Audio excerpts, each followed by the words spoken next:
반갑습니다. 한 주간도 잘 지내셨습니까? 네. 날씨가 너무 덥고 또 코로나로 인하여 여러 상황들이 안 좋은 상황인데도 우리가 우리의 삶의 자리에서 하나님께서 주시는 모든 일들을 감당하고 있는 것을 보면서 감사를 드립니다. 각자의 위치에서 최선을 다하는 우리의 삶 가운데 하나님께서 그 삶 가운데 기름 부으셔서 우리들을 각자의 위치에서 사용하실 줄 믿습니다. 네. 오늘 말씀은 여러분 정말 잘 아는 말씀입니다. 잘 아는 말씀임에도 불구하고 하나님께서 우리에게 주시는 말씀을 제가 이제 강조하면서 증거하기 위해서 묵상하면서 준비하였습니다. 이 말씀의 내용은 여러분 우리가 지금 18절부터 33절까지 읽었는데 16절부터 33절까지 읽었는데 이 18장 말씀 자체가 여러분 잘 아시는 하나님과 두 천사가 아브라함에게 나타나서 아브라함이 극진히 대접을 하고 기한이 차면 때가 되면 너희에게 아들을 줄 거라고 하나님께서 말씀하시는 그 장면 후에 연결된 말씀이 오늘 우리가 읽은 말씀입니다. 예. 그래서 이 16절에 보니까 그 사람들이 거기서 일어나 소돔으로 향하여 가고 아브라함은 그들을 전송하러 함께 나가니라 라고 되어 있습니다. 이 구절을 보면은 하나님과 두 천사의 목적지가 또한 소돔이었다는 것을, 소돔과 고모라였다는 것을 우리에게 말씀하여 주고 있습니다. 그런데 그때 여호와께서 갑자기 이제 전송하러 아브라함이 나갔는데 갑자기 하나님께서 말씀을 한 거예요. 내가 하려는 것을 아브라함에게 숨기겠느냐? 아브라함이 하나님한테 하나님 왜 소돔에 왜 가세요? 물었다는 말이 말씀에 나와 있지 않거든요. 근데 여호와께서 이르시되 내가 하는 것을 아브라함에게 숨기겠느냐라고 말씀하고 있습니다. 그래서 그 이유를 18절과 19절에 말씀하고 있는데요. 18절과 19절을 한번 보니까 아브라함은 강대한 나라가 되고 천하 만민은 그로 말미암아 복을 받게 될 것이다.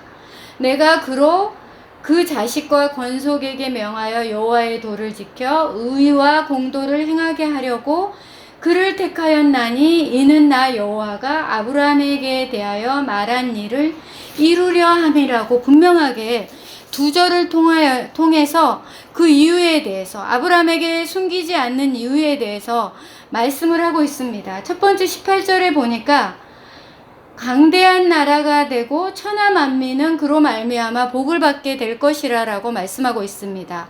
그것은 하나님께서 축복의 원리를 가르치시기 위해서 이 말씀을 아브라함에게 숨기지 않는 거예요. 축복의 원리. 너는 택한 이스라엘의 조상이 될 거야. 그리고 만민의 복의 근원이 될 거야 라고 말씀하시는 거죠. 이 말씀을 보면 우리 창세기 12장에 하나님께서 아브라함을 부르시고 너는 복의 통로가 될 것이라는 그 말씀이 생각이 나시죠. 하나님께서 다시 한번 여기에서 말씀하고 있어요. 그래서 축복의 원리에 대해서 가르치시기 위해서 아브라함에게 숨기지 않겠다고 하나님 말씀하고 있으시고요. 그 19절에도 보니까 의와 공도를 지키는 것이 진정한 축복의 길이라는 것을 너는 네 자식들과 후손에게 가르쳐야 될 사명과 책임이 있다는 것을 아브라함에게 알리기 위해서 이것을 내가 하는 일을 아브라함에게 숨기지 않겠다. 하나님 이렇게 말씀하고 있습니다. 자꾸 히브리어를 말씀드리는 것 같아서 죄송한데 히브리어로 의가 체데카예요. 체데카고 그 다음에 그 공도 이게 미시파트거든요. 이건 뭐냐면 의는 체데카인데 의는 하나님의 의잖아요. 하나님의 뜻 의인데 이 미시파트는 우리가 일반적으로 말할 때 심판이라고 말하는데 이것이 뭐냐면 의의 실현이에요. 의의 실현을 했을 때 이것을 심판하는 거예요. 하나님께서. 그러니까 우리가 의의 실현을 제대로 하면 그 심판이나 그런 게 전혀 두렵지 않잖아요. 근데 의와 실현이 잘못됐을 때는 이 심판 하나님은 공의로우신 분이시기 때문에 심판하신다는 것을 말씀하고 있습니다. 그래서 하나님의 말씀을 따르고 있다면 우리가 만약에 우리 여기 앉아있는 사람들이 내가 하나님의 말씀을 따르고 있어 라고 생각을 한다면 의롭고 공의로운 것을 멸망해야 돼요. 하나님 분명히 아브라함에게 오늘 말씀했죠. 너희 자손과 후손에게 가르쳐 지키게 하는 것이 너의 사명이야 라고 말씀하고 있기 때문입니다. 그래서 의로움에 대한 강렬한 추구가 우리에게 있어야 돼요. 그래서 우리가 좋은 게 좋은 거야 라는 말은 크리스찬에게 어울리지 않는다는 거예요. 하나님은 우리가 의롭기를 원하고 공도를 가기를 원하시기 때문입니다. 여러분 너무 잘 아시는 아모스서 5장 20절에 정확히 말씀하고 있어요. 오직 정의를 물같이 공의를 마르지 않는 강같이 흐르게 할지어다 라고 하나님 분명히 말씀하시죠. 창세기에 이렇게 분명하게 너희 후손들에게 가르치고 지켜야 돼. 그게 너희 믿는 자들의 사명이야 라고 말했는데 아모스서에서도 똑같이 말씀하고 있습니다. 그런데 그러면 의로움의 결과는 무엇입니까? 이렇게 우리에게 묻는다면 의로움의 결과는 절대성이에요. 절대성은 하나님의 본질에 대한 절대성이에요. 여러분은 하나님이 정말 창조주이시고 우리의 구원자이시고 구속자이시고 재림주로 오실 것을 확신합니까? 그런 절대적인 믿음을 가지고 있습니까? 예. 의로움은 하나님의 본질에 대한 절대성입니다. 여러분, 하나님의 자비하심이 하나님의 의로우심을 완성하는 자리가 바로 십자가예요. 하나님의 자비하심이 하나님의 의로우심을 완성하는 그 자리가 십자가의 자리입니다. 하나님은 그렇게 하신 거예요. 그래서 십자가 아래에서만 우리는 세상의 불의에 대해서 분노할 수 있어요. 십자가 아래에서만이 우리가 세상의 불의에 대해서 분노할 수 있다는 거예요. 우리의 의로움에 의해서 우리 세상의 불의에 대해서 분노할 수 없다는 거예요. 그것은 이제 무엇을 말하냐면 우리가 세상에 잘못됐어 세상이 왜 이렇게 돌아가는 거야, 저 사람은 왜 저래, 저 목사님은 저게 말이 돼? 목사가 돼가지고 성추행을 하는 게 말이 돼? 성폭력을 하는 게 말이 돼? 우리는 우리의 의를 가지고 그들에게 분노할 수 없다는 거예요. 하나님의 의를 가지고만이 분노할 수 있는 겁니다. 우리가 세상을 향한 우리가 눈물을 흘리고 기도를 해요. 그 사람이나 그 환경을 위해서, 내 새끼를 위해서 기도를 해요. 바꿀 수 없어요. 우리의 의로는. 우리의 기도가 바꿀 수 없어요. 그러나 그 일은 하나님만이 하실 수 있다는 거예요. 하나님만이 하실 수 있는데, 그러면 우리가 기도하는 거 아무 소용 없습니까? 그렇지 않습니다. 기도는 우리가 변화할 수 있는 가장 큰 요소예요. 뭐냐면 오늘 본문 말씀에 그게 정확히 보여주고 있는데요. 오늘 본문 말씀에 보니까 아브라함이, 우리 다 읽었죠. 하나님이 소돔 땅으로 간다는 거예요. 소돔 땅으로 가는데 그들의 부르짖음이나 행한 것이 진짜인가 보기 위해서 내가 간다. 그러니까 아브라함은 안 거예요. 하나님이 심판하러 가신다는 걸 알기 때문에 아브라함이 이제 계속 이야기를 하죠. 그 땅에 50명이 있어도 하나님 멸망할 거예요? 아니, 50명이 있으면 나는 멸망하지 않을 거야. 45명이면요? 30명이면요? 20명이면요? 10명이면요? 하면서 아브라함이 계속 그렇게 하나님 앞에 대화를 하고 있어요.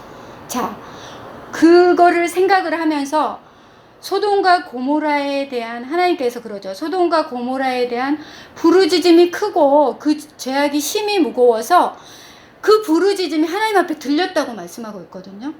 들린 것과 같은지 내가 보고 알려고 소돔 땅에 간다, 이렇게 하고 있어요. 근데 여러분도 알다시피 하나님은 전지전능하신 분이시잖아요. 하나님이 이미 다 알고 있어요.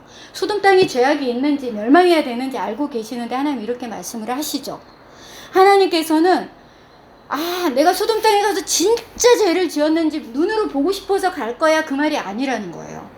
하나님은 그 타락상을 직접 보고 확인하기 위해서 간다는 그 뜻이 아니라 내가 가고 그러는 기간 동안에, 그 시간 동안에 그들에게 회개할 기회를 주겠다는 거예요. 아까 목사님께서 기도하실 때 니느웨 성에 대해서 기도했잖아요. 기도했을 때 하나님께서 멸망시킬 수 있잖아요. 근데 왜 요나를 보내요? 회개할 기회를 주는 거예요. 이 소돔 땅도 하나님께서, 전지전능하신 분이 소돔 땅이 죄악 가운데 있는 걸 왜 몰라요? 그냥 멸망시키면 되는 건데 왜 알아서 걸어서 사람의 모습으로 오셔서 알아서 가서 보려고 하겠어요? 회개할 기회를 주시기 위해서 그러시는 거죠. 그래서 뭐 많은 목사님들이 말씀하시지만 갈대아 역이라는 성경 번역본에 보면은 이 말이 추가되어 있어요. 만일 회개하기만 하면 내가 그들을 벌하지 않겠다 라는 말이 이게 추가되어 있거든요. 우리 성경에는 없지만 추가되어 있단 말이야. 그러면 그건 분명히 하나님이 회개할 기회를 주시고 있다는 거죠. 근데 여기서는 아마 이제 우리가 이렇게 봤을 때 아브라함이 계속해서 그런 중보 기도를 하였을 때 하나님하고 붙들고 50명, 45명, 30명, 20명, 10명 했을 때 만약에 그 소돔과 고모라 땅 가운데 10명만 회개했더라면 실제로 소돔과 고모라는 멸망당하지 않았을 것입니다. 제가 미리 결론을 내리자면 소돔과 고모라 땅은 의인 10명이 없어서 멸망을 당한 겁니다. 동성애를 해서 뭐 어떻게 해서 멸망당 의인 10명이 없어서 멸망을 당한 거예요. 그러니까 우리는 계속 보면 소돔과 고모라는 동성애를 했고 타락했고 하나님을 떠나서 멸망한 거야 라고 거의 대부분 말을 하지만 우리가 다른 쪽에서 생각하면 반대로 의인 10명이 없어서 멸망한 거예요. 의인 10명. 그러니까 하나님이 계속 아브라함이 말할 때 하나님이 계속 이렇게 들어주시잖아요. 23절에 보십시오. 이제 하나님께서 그렇게 한다고 했을 때 아브라함이 어떻게 말해요? 하나님, 주께서 의인과 악인을 함께 멸하십니까? 그거는 말이 되지 않지 않습니까? 어떻게 의인과 악인을 함께 멸할 수 있습니까? 하고 어떻게 생각하면 상당히 당돌하게 아브라함이 하나님께 말을 하는 것 같습니다. 우리가 여기서 이 말씀을 통해서 두 가지를 볼 수 있는데요.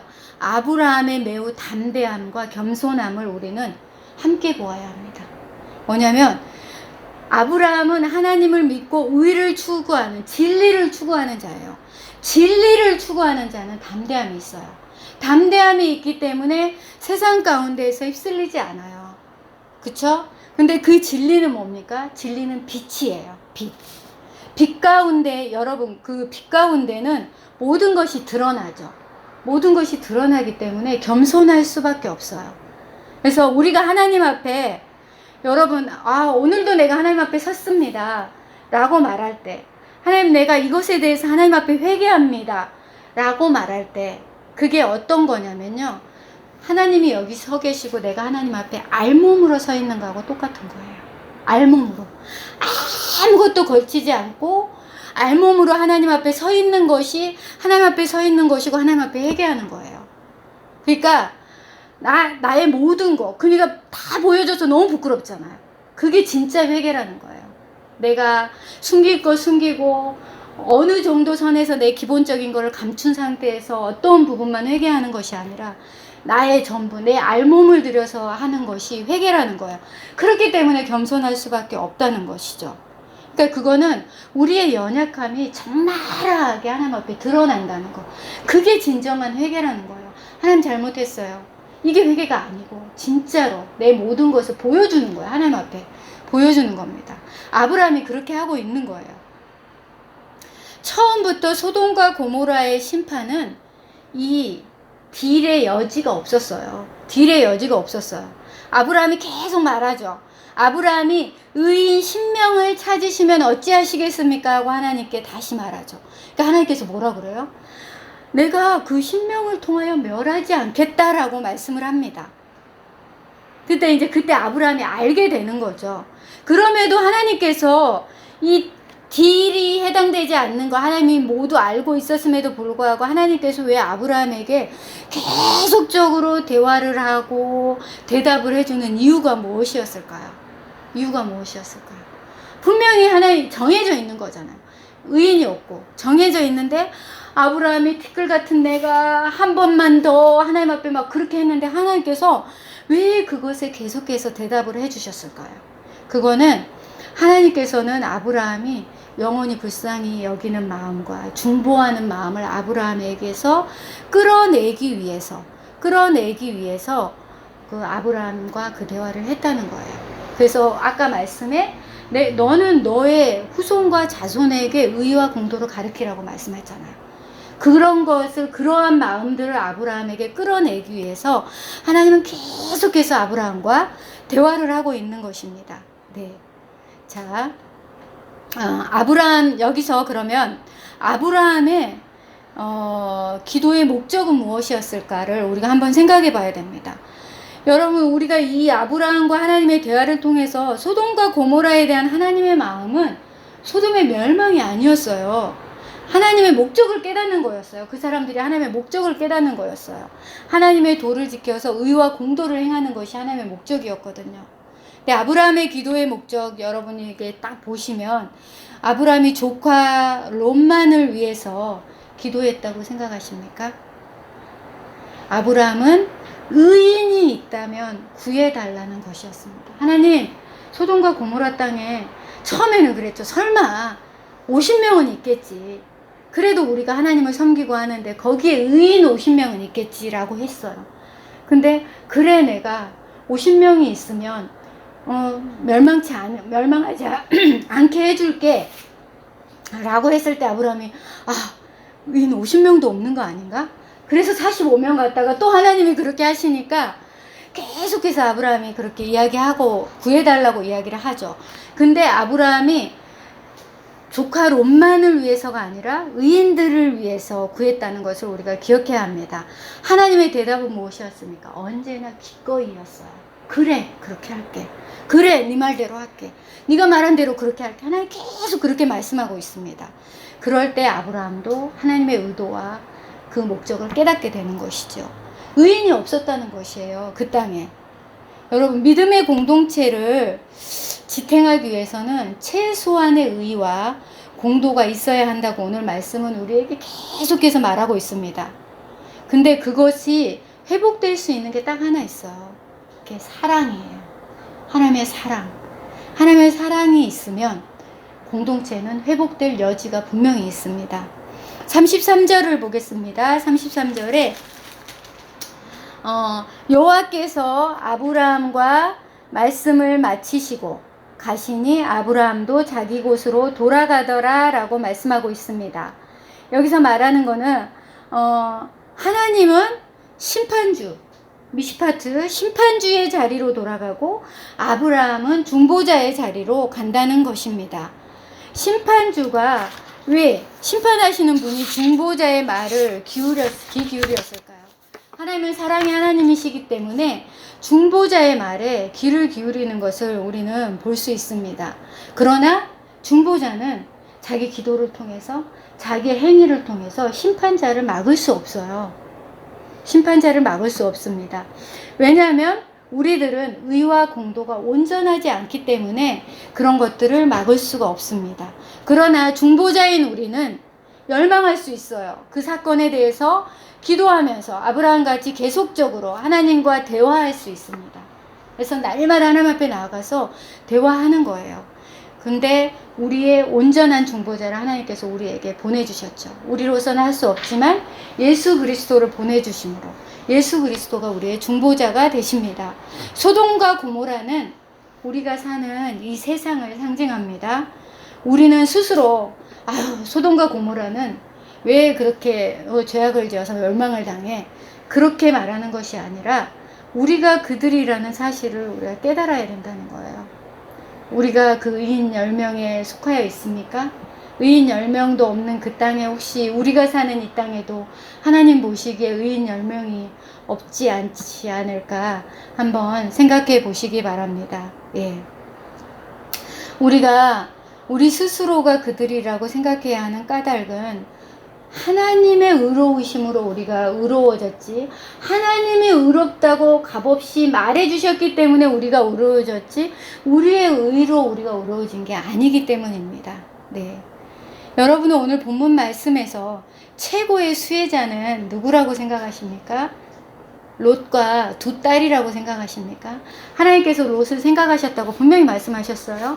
롯과 그의 두 딸과 롯의 아내를 거기에서 불러내 주셨죠. 근데 롯의 아내는 돌아봐서 소금 기둥이 됐어요. 그러면 오늘 말씀에 수혜자는 롯과 두 딸인가 라고 생각할 수 있죠.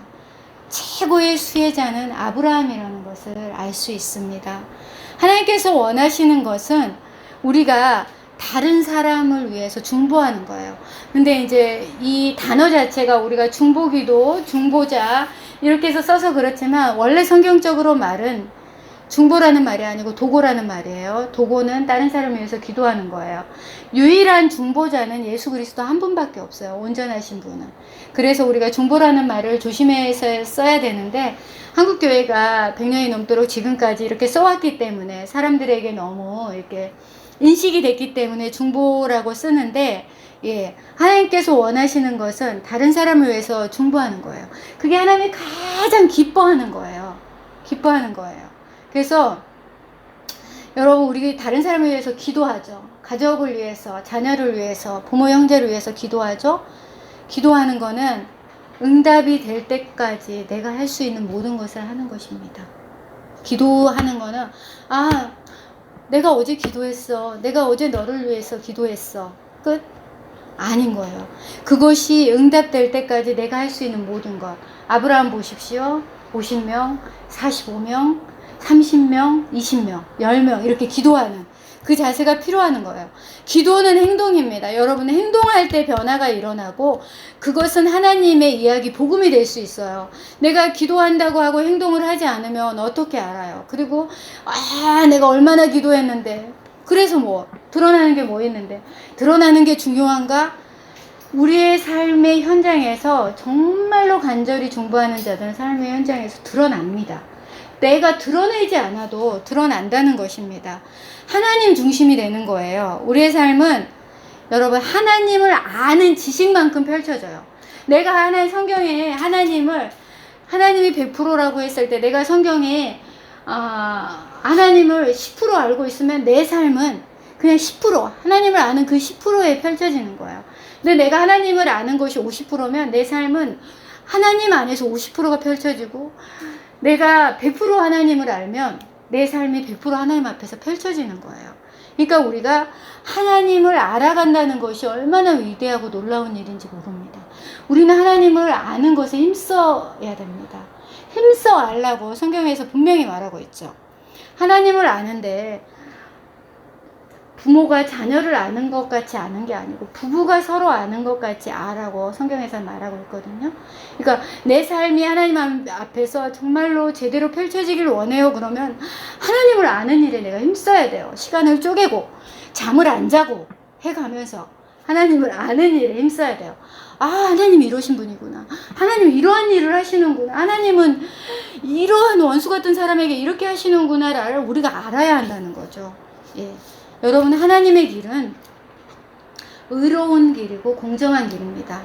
그것은 아브라함을 부르신 목적이고 예수 그리스도가 오셔야 할 목적입니다. 그리고 이 땅에 교회가 세워져야 할 목적입니다. 여러분, 의로움과 공정함이 회복되어야 합니다. 왜 창세기에서부터 하나님은 아브라함에게 네 후손들에게 이렇게 가르칠게, 네 책임이고 네 사명이야 말씀하셨겠습니까? 쉽지 않다는 거죠. 쉽지 않다는 겁니다. 그렇기 때문에 예수님이 오셨습니다. 우리의 삶 가운데 기도하고 행동하고 변화되어서 그 길을 가야 합니다. 그러기 위해서는 어떻게 해야 돼요? 하나님을 알아야 돼요.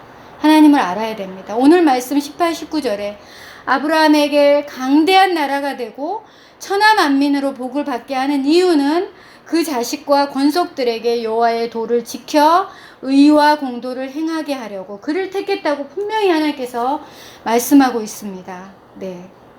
우리는 오늘 말씀을 통해서 하나님의 카다시와 미시파트를 보고 아브라함을 통하여 중보하는 자세를 봅니다. 32절에 보면 아브라함이 계속 말하다가 20번 말하고 10번 말할 때 2번만 더라고 말하고 있습니다. 이거는 창조자에 대한 피조물에, 이게 이렇게 표현하면 어떻게 받아들일지 모르는데 피조물의 신앙적 파렴치성이야. 파렴치한 거야. 이렇게까지 할 수가 없을 정도로 하나님 앞에 파렴치하게 하는 거야.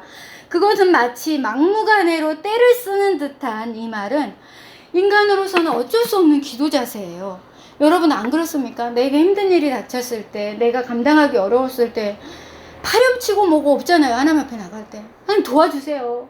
해주세요. 내가 죽을 것 같아요. 하나님, 내가 하나님 앞에 물론 부족하고 연약하고 죄를 많이 짓지만 나 도와주셔야 돼요. 그래도 나 도와주셔야 돼요. 우리는 우리가 할 수 있는 거, 인간으로서 어쩔 수 없는 기도 자세예요. 근데 그럼에도 불구하고 하나님께서는 오히려 이러한 간구와 기도 자세를 원한다는 거예요. 어떤 목사님들이 그런 설교를 하시죠. 우리 성도들은 맨날 하나님 앞에 뭐 주세요, 뭐 주세요, 뭐 주세요. 청구만 한다는 거예요. 청구만 한다는 거예요. 그러면서 그런 기도는 잘못된 기도라고 말씀을 하셨거든요. 근데 저는 오늘 이 말씀을 묵상하고 생각하면서 그럼에도 불구하고 하나님은 우리가 하나님 앞에 말하기를 원하신다는 거. 예. 이 아브라함이 계속해서 말했잖아요.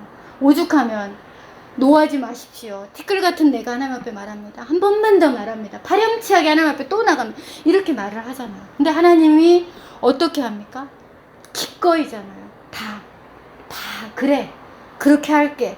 그래. 그렇게 할게. 그러나 심판은 이루어지죠. 그렇죠? 우리가 의와 공도의 길을 가지 아니하였을 때. 자, 하나님은 이러한 간구와 기도 자세를 원하시는데 그 까닭은 인간의 그러한 파렴치성에도 불구하고 하나님은 우리에게 그 사랑을 부어주시기를 원하시기 때문입니다. 하나님의 사랑의 본질 때문이에요. 하나님은 우리가 의와 공도의 길을 행하기를, 그리고 그러한 삶을 살기를 원하는 그 사람들의 마음을 하나님은 사랑의 마음으로 우리를 기다리고 계십니다. 기다리고 계시고요. 그리고 하나님은 그러한 기간 동안에 우리에게 회개할 기회를 주세요. 하나님 앞에 설 수 있는 자가 되기를 원하시는 거예요. 우리가 회개할 때 나의 모든 알몸으로 하나님 앞에 서야 되는데 우리는 저 구석된 데 안 보이는 데 숨어서 잘못했어요. 하나님 잘못했어요. 용서해 주세요 하고 도망가는 그런 자가 아니라 철저하게 하나님 앞에 알몸으로 서는 그 자세, 그런 회개를 하나님은 기다리고 있는 거고, 또한 중보하는, 도고하는 자들의 기도에 하나님 반응하시거든요. 그리고 기다리고 계세요. 왜 아브라함 50명, 45명, 30명, 20명, 10명 다 반응해 주세요. 한 번도 반응 안 한 적 있어요, 여기서? 내가 그래, 10명 있으면 내가 해줄게 라고 하지만 아브라함이 그 기도를 하면서 하나님 앞에 대화를 하면서 깨닫죠. 하나님의 이제 뜻이 그대로 이루어질 것, 그 땅 가운데 의인이 없다는 것을 깨닫게 되죠. 그래서 각자 자기의 길로 갔다고 말씀하고 있어요. 하나님은 심판자의 자리, 아브라함은 중보자의 자리. 아브라함은 계속적으로 중보를 하였을 거고, 예, 우리는 기도하되 아까 말씀드린 대로 응답이 될 때까지 내가 할 수 있는 모든 것을 해야 합니다. 기도 한두 번 하고 하는 게 아니라 내가 다른 사람을 위해서 기도해 드릴게요 했으면 그 사람의 기도가 응답될 때까지 기도해 줘야 돼요. 그럴 자신이 없으면 기도해 준단 말 하면 안 돼요. 내가 자매님을 위해서, 그 일을 위해서 기도하겠습니다 하면 그 사람이 그 기도가 응답되었어요, 감사해요 할 때까지 기도를 해야 된다는 거예요. 어떠한 수를 써서라도. 그래서 우리가 이제 하나님의 이름을 망령되이 부르지 않는 것처럼 우리가 하나님을 품고 있는 단어도 망령되이 사용해서는 안 된다는 거죠. 예, 우리가 기도하되 응답될 때까지 내가 할 수 있는 모든 것을 왜 해야 하는데, 그 이유가 하나님은 사랑이시기 때문입니다. 하나님, 우리가 오늘 말씀을 통하여서 아브라함과 같이 영혼을 긍휼히 여기는 마음, 하나님의 의를 의인이 되고자 열망하는 그런 사람들을 위해서 우리가 중보하는 그 자리에 있기를 소망합니다. 우리가 그렇게 살아가기를 원하고, 너무 패역한 세대라고 그러고 힘들고 어려운 세대라고 할 때 우리는 그 의인 10명에 속하여 있는지 진지하게 생각하여 보고 의와 공도를 열망하는 우리의 삶이 되었으면 좋겠습니다. 네, 감사합니다.